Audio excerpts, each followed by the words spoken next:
Cassandra was cursed with a gift. She could see things other people could not. She saw the fall of Troy before it happened. She saw the Trojan horse for what it really was. She knew people were walking toward their deaths, and she tried to warn them. But every warning was met with the same thing: disbelief. Imagine that, being the only person in the room who knows something terrible is coming, and watching everyone else laugh. Cassandra eventually learned something even more terrifying than the future. You can know the truth and still be powerless against it. And maybe that's why her story has survived for thousands of years. Because there's a modern version of Cassandra. They don't see the future. They simply cannot stop imagining it. They replay the past, analyze the present, predict the future, and think and think and think until their own mind becomes the thing they cannot escape. The mind that refuses to leave things alone. An overthinker's mind rarely lets a moment simply die. Someone looks at you differently. That's all it takes. For most people, the moment disappears. For an overthinker, it begins. Why did they look at me like that? What did I do? Was something wrong? What if they are angry? What if I misunderstood? The mind keeps pulling the moment apart, searching for something hidden inside it, because uncertainty is unbearable. The brain wants every story to have an ending, but life doesn't always provide one. Sometimes people are quiet for no reason. Sometimes a message means nothing. Sometimes you will never know why someone behaved the way they did. And that is where the trap closes.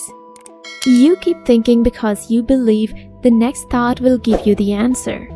But there's always another possibility, another explanation, another what if, until eventually you're no longer solving the problem. You are feeding it. And that endless loop has a name. Rumination. The curse of what if. Then the mind does something even more dangerous. It stops looking backward and starts looking forward. What if I fail? What if I choose the wrong path? What if the person I love leaves? One question creates another and another, until you build an entire future inside your head. A future where everything goes wrong, and somehow your body does not know the difference. Your heart still races, your stomach still tightens, the fear still feels real, even though none of it has happened. That's what makes overthinking so cruel. It can make you experience tomorrow's pain today. Cassandra was cursed to see what was coming. The overthinker is cursed to imagine everything that could. When self-awareness turns against you, imagine you're sitting somewhere beautiful. Everyone around you is enjoying the moment, but while they are experiencing it, you are watching yourself experiencing it. Why am I happy right now? Why does this place make me feel this way? Why did I react like that? Even happiness becomes something to analyze, and sadness becomes an investigation. Anger becomes a question. Loves become a theory. Every emotion arrives and your mind immediately takes it apart. This is metacognition, thinking about your own thinking. And in small doses, it can help us understand ourselves. But taken too far, it creates a strange kind of distance. You're no longer simply inside your life. You are standing beside it, watching yourself live. And eventually, even the simplest moments become complicated. Because you cannot experience the moment without analyzing the person experiencing it. The dark side of understanding people. There's another price to seeing too deeply. You start noticing the things most people never stop to notice. The half-second pause before someone answers, a smile that looks right but somehow feels different, the slight change in their voice when they mention a certain name, the way their eyes narrow when they hear something they don't like, the sudden distance in their body, a message that feels colder than the one they sent yesterday, a laugh that sounds forced, a person saying, "I'm fine," while everything in their face seems to say otherwise. And your mind remembers these details, not consciously, it simply collects them. You start noticing patterns. The difference between how someone speaks to you when they are happy and how they speak when they are hiding something. The difference between genuine affection and affection that feels performed. The difference between someone's words and what their behavior quietly reveals. At first, it feels like a gift. You understand people before they explain themselves.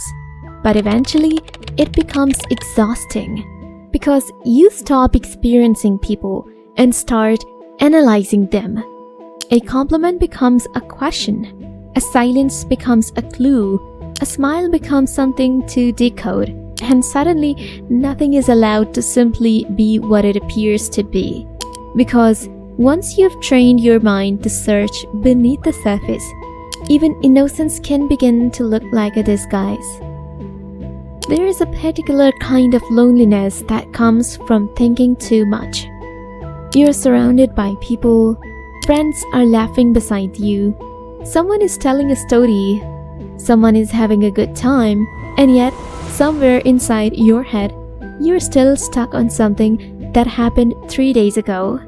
A conversation, a look, a sentence you wish you'd never said, or maybe you're already living tomorrow, imagining everything that could go wrong. And the worst part? You don't know how to explain it. So you say the easiest thing, "I'm fine." You smile, you keep talking, you go home. And nobody realizes that you were never really there. Because the deepest loneliness isn't having no one beside you. It's having an entire mind full of things you feel you cannot share. At some point, thinking stops being something you do and becomes somewhere you live. You return to the past. Why did I say that? You run toward the future. What if everything goes wrong? You examine the present. What does this mean? Then you turn inward. Why am I like this? And the cycle begins again. Past, future, present, self, everywhere, except here. You can be lying in your bed at midnight completely still while your mind is living through conversations that already ended, disasters that have not happened, and versions of yourselves that don't even exist. That's when thinking becomes a prison. Cassandra was cursed to know what was coming. The overthinker is cursed differently. They don't know what will happen. They just cannot stop imagining it. The final question: is awareness actually a gift? We spend our lives trying to see more clearly, to understand ourselves, to understand other people, to understand why things happen. We call that growth. We call it wisdom. We call it awareness. But every light creates a shadow. Because the deeper you look, the more you find things you cannot change, truths you cannot unlearn, questions that have no satisfying answer, and eventually you may discover something strange. You can become so conscious of life that you forget how to simply live it. Cassandra could see what was coming, but she couldn't escape what she saw. And perhaps that's why her story still feels so familiar. Because today we don't need the gift of prophecy. We have imagination, we have memory, we have a mind capable of creating endless possibilities, and then making us live inside them. So perhaps the question is not whether a deep mind is blessed or cursed. Perhaps it's something much darker. At what point does seeing more begin to hurt more? And how much awareness can a human mind carry before awareness itself becomes a suffering?